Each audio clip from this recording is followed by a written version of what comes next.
Ito ang rason bakit bawal ang bintana sa firewall. Hi guys, I'm Architect Dan and for today's video, pag-uusapan natin kung bakit nga ba bawal maglagay ng bintana sa firewall. Kasi ang firewall ay property line wall na dikit or sobrang lapit sa katabing lote. Ginagawa po ito mainly for fire protection, privacy, and safety.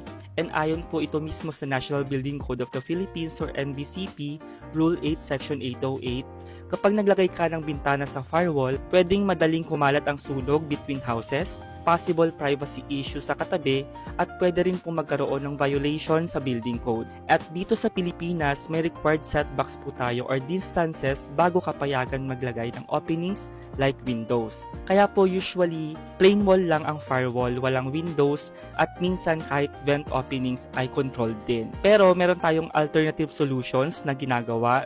So pwede kayo maglagay ng skylight, courtyard, o mataas na windows sa allowed areas. And also open planning for better airflow and lighting. Kaya po importante talaga ang proper planning bago magpatayo ng bahay.